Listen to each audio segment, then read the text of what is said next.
in the top left side. There he is, the Dragon Phoenix Gamer Man himself. He's the Red Terran. He is Cure. His opponent in the blue, he's fighting for the Jin Air Green Wings. Give it up for Rogue.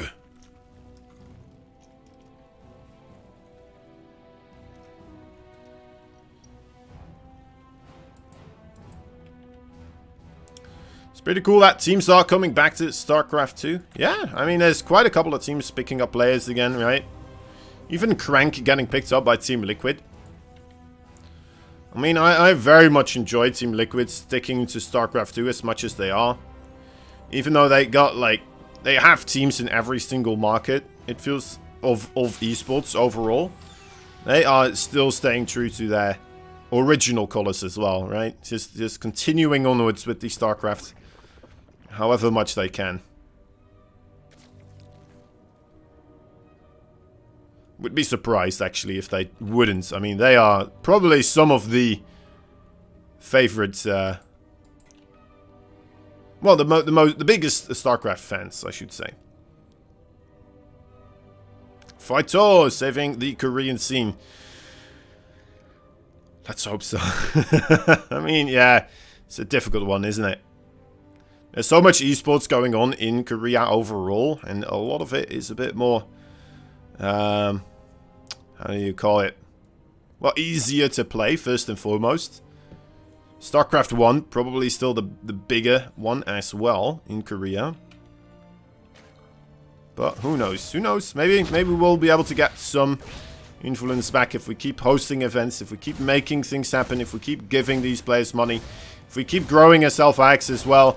I mean, as well as Wardy, right? A lot of these tournaments for Korea and the player base there, kind of getting a lot of money out of these types of events. Same goes for, I suppose, Olimo League, right? Olimo League probably a bit more there for the B tier players as well, instead of just the A roster continuously.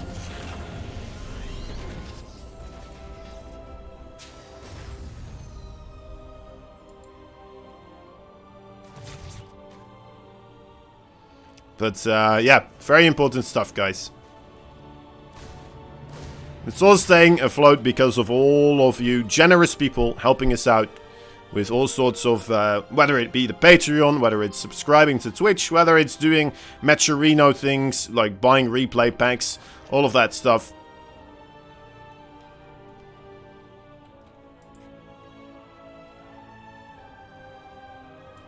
All of that stuff helping out a ton. So you're much appreciated, guys. Keep it up. Keep it going for the StarCraft 2 spirit.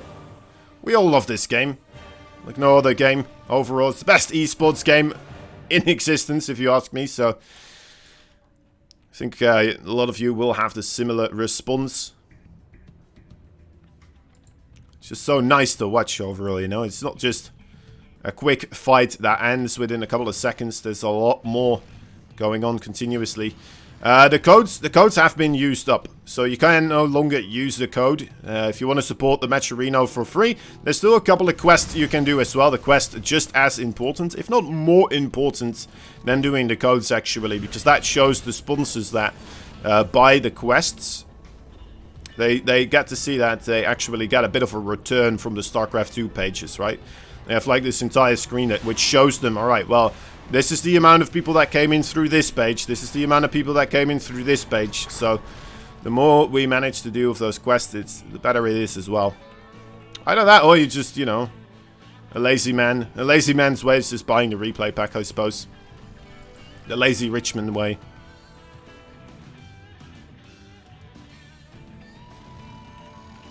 Right, regardless of all of that, what's going on here? Rogue actually gonna not play any kind of the Zergling heavy style this time around. Well, maybe later on, of course, but not going for the double upgrades is what I'm trying to say here. Going for the Spire play instead, very early on. Interesting to see.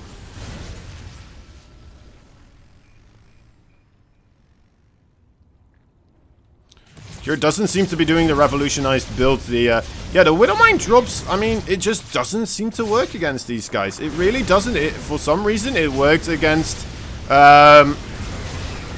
against Serral and Raynor. Very, very well. But these Zerg players, they just don't seem to struggle with it as much. These Hellions, though, they do seem to be quite a number on the worker count here for Rogue. And this is kind of similar as to what Time was doing in their first game, right? On the same map, actually, as well. But this time, this is not going to be a big Roach Zergling attack. It is the quicker Spire play, so it works out a lot better. And then you can kind of see what Time was hoping for in that first game as well. It's a bit of a, well, a weird situation where we have both these players going for pretty much the similar build, and one of them making it work because, well, he got a bit more fortunate with the build that Rogue was going for here.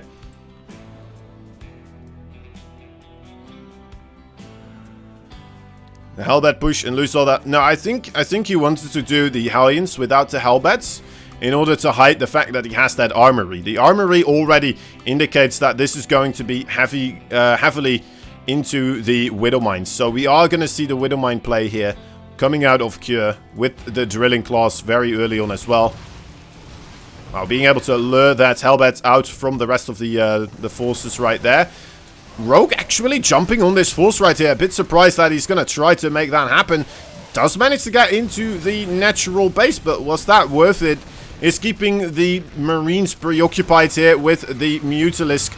Gets them out of their shell, away from the mineral fields here. The Widowmines, oh, the Widowmines could be bad actually for Cure. And doesn't have that many Marines left remaining. That was some crazy overall micro there from Rogue. Moving out to the right side, then just jumping into the natural base, forcing those Marines to come out of their shell. And suddenly, this became a very, very favorable fight for Rogue, even though it looked like he had nothing really to look for in that situation. All of a sudden, he's finding a tremendous amount of damage. Now, Widowmines are still coming in here as well, but they are getting nowhere near the amount of damage that Rogue is accumulating here.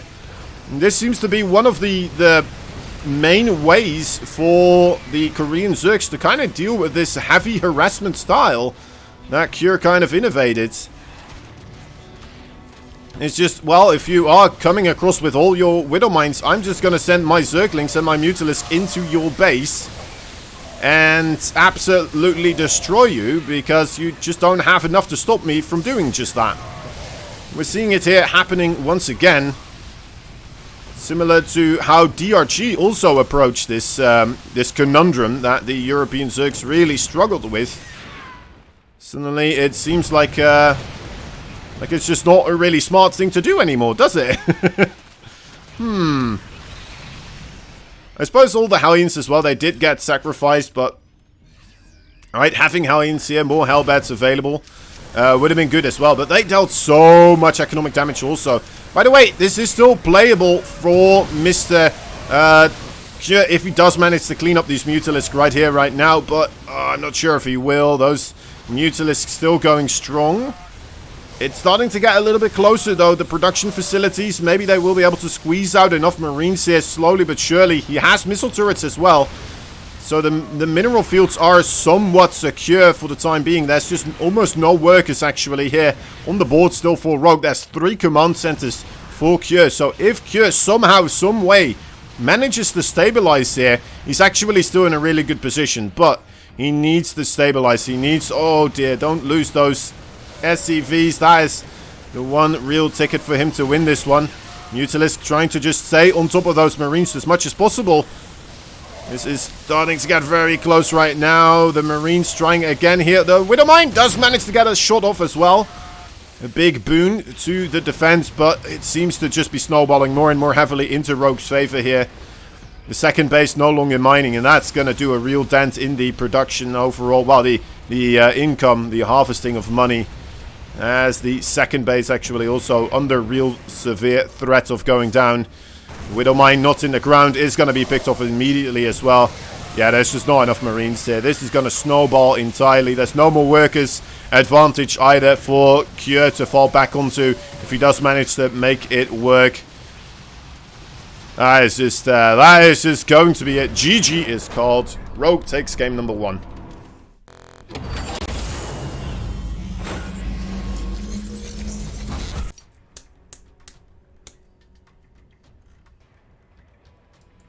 Alright, yeah. That was a rough one. That was a rough one. I mean, maybe 1 or 2 extra Widowmine shots right there onto the Mutalisk a little bit earlier. And maybe that would have gone better into his favor, but just not the case. Not the case. All the SCVs had to evacuate the natural base as well. I mean, with a little bit less micro from Rogue, with, you know, a little bit better Widowmine shots there for Cure, all of a sudden I can see that going back into his favor. But it was a difficult one. It was definitely a difficult one.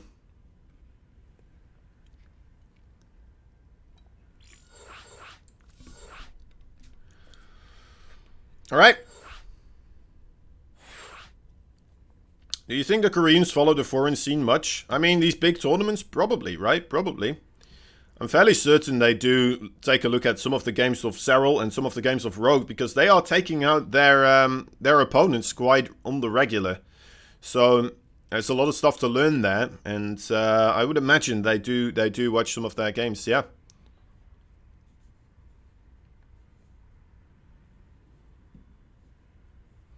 The usual 2-1-1 build of Cure seemed better. The one he did against Raynor and Serral. Yeah. Yeah, he's been experimenting for sure with this different type of setup here. I mean, he seems to have multiple transitions now into this type of stuff, where he gets himself still into the Widowmine aggression, but with different types of setups. But yeah, he seems to be very keen on using the initial Hellion attack into the Widowmine drops right now.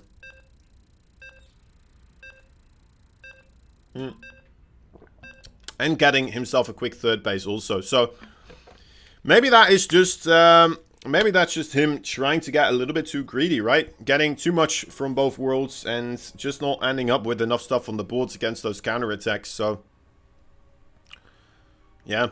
It's rough to say. It's rough to say. Maybe we'll be able to see something else this time around. Let's see how he does in game number 2. It's 1 point down.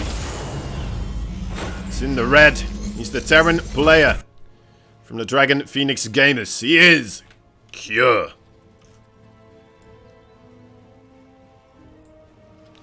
His opponent in the top right side. He's fighting for the Jin Air Green Wings, the Blue Zerg. Give it up for Rogue.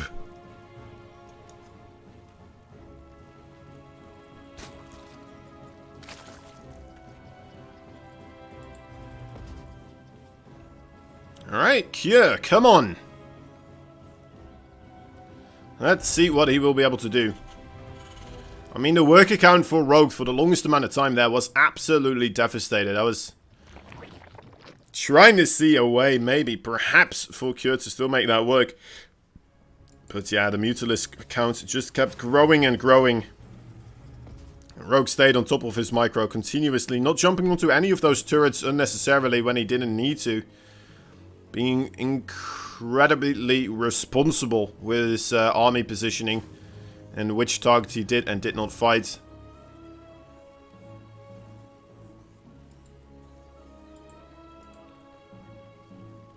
That's what we call quite a keen eye on which fights he can and cannot win.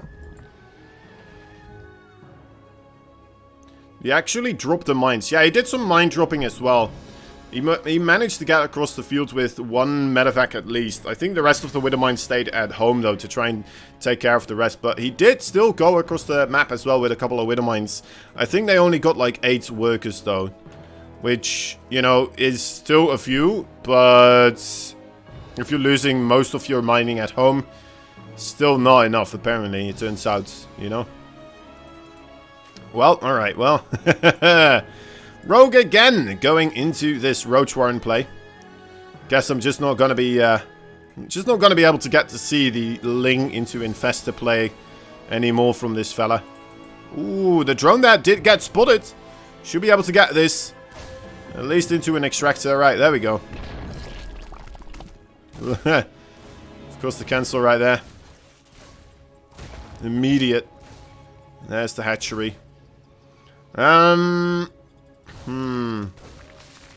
guess Rogue would have just taken the other base, right?